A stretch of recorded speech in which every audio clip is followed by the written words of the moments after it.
Welcome students. Today we will do S.C. Verma objective problems of the chapter Work, Energy and Power. Let's see question number 1.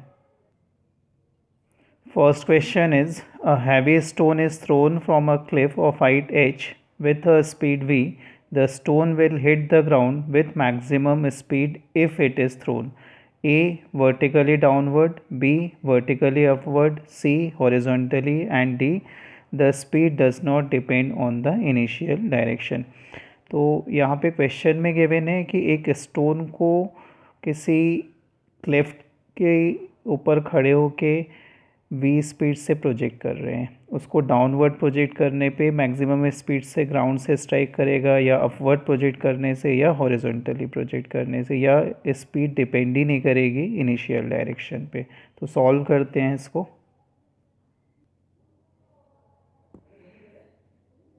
तो suppose ये ground है और ये Cliff है, इसकी height h है, इसकी हाइट h है,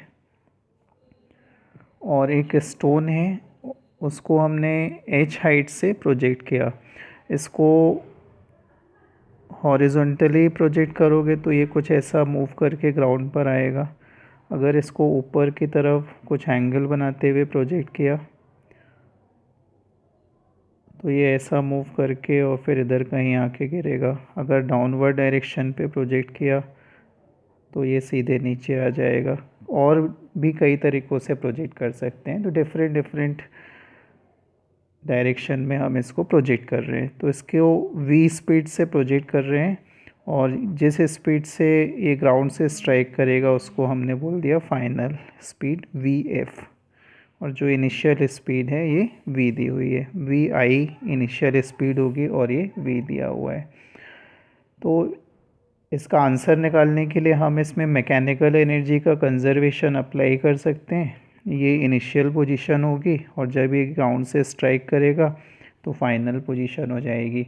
मैकेनिकल एनर्जी कंजर्वेशन अप्लाई करने के लिए हमें u initial plus k initial is equal to u final plus k final. Initial position पे पोटेंशियल और काइनेटिक एनर्जी का सम फाइनल पोजीशन के लिए पोटेंशियल और काइनेटिक एनर्जी के सम के इक्वल होगा.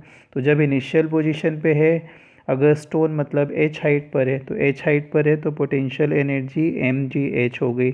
काइनेटिक एनर्जी होगी क्योंकि यहाँ पे कुछ स्पीड से प्रोजेक्ट कर रहे हैं, तो हाफ m vi स्क्वायर हो जाएगा equal to final potential energy. Ground पे potential energy, final potential energy zero हो जाएगी, और जिस स्पीड से टकरा रहा है वो vf है, तो हाफ m vf स्क्वायर हो जाएगा. m तीनों टर्म से कैंसिल हो गया, और 2gh प्लस ये v इनिशियल v स्क्वायर दिया हुआ है, और यहाँ पर आएगा v फाइनल स्क्वायर.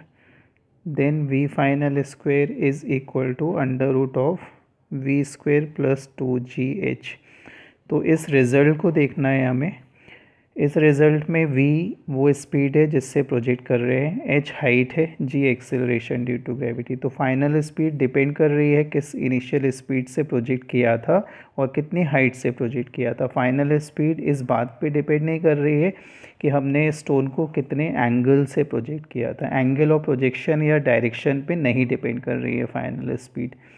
तो इसलिए इसका आंसर जो है, ये फर्स्ट में दिया हुआ था vertically downward, second vertically upward, third horizontally, और फोर्थ में दिया हुआ है the speed does not depend on initial direction. था आंसर डी करेक्ट आंसर होगा. स्पीड डिपेंड ही नहीं कर रही है डायरेक्शन के ऊपर, इनिशियल डायरेक्शन के ऊपर. तो इसका आंसर ऑप्शन डी हो जाएगा. ये आपका क्वेश्चन नंबर फर्स्ट हो गया ऑब्जेक्टिव 1 का. क्वेश्चन 2 है,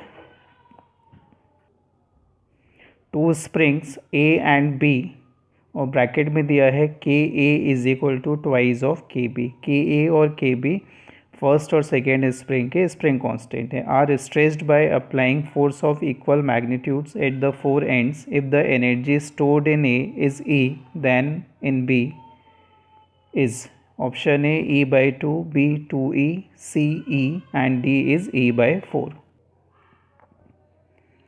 सेकेंड क्वेश्चन में हमें एक स्प्रिंग दी है ए और सेकेंड स्प्रिंग बी गिवन है और इनको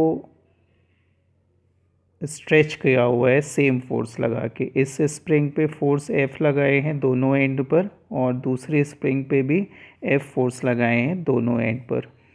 और स्प्रिंग कांस्टेंट फर्स्ट का Ka, सेकेंड स्प्रिंग का Kb है और इसमें रिलेशन दिया हुआ है Ka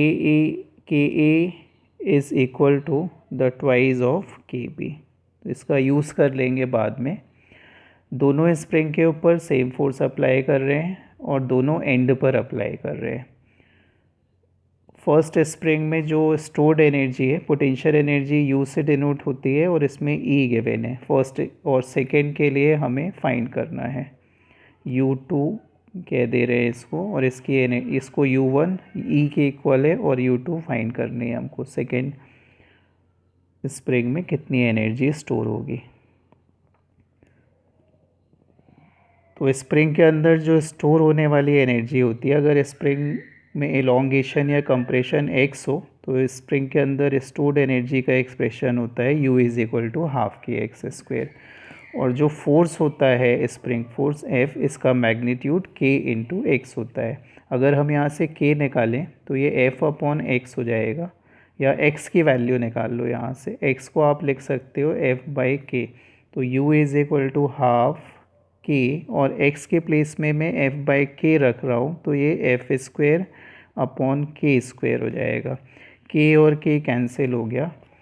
देखो F दोनों स्प्रिंग के लिए सेम है तो U is inversely proportional to k, U is inversely proportional to k। और दो सिचुएशन के लिए इस फॉर्मूले को अप्लाई करें तो यहाँ पर हो जाएगा U2 upon U1 is equal to Ka upon Kp। Ka अपन को दिया हुआ है ट्वाइस ऑफ Kp और ये Kb हो गया। U2 फाइंड करना है, U1 की वैल्यू E गिवन है, ये कैंसिल हो गया। तो U2 आप लिख सकते हो twice of E and this is your answer. Second spring में एनर्जी फर्स्ट का डबल होगी और ये आपको आंसर दिया हुआ है ऑप्शन बी में।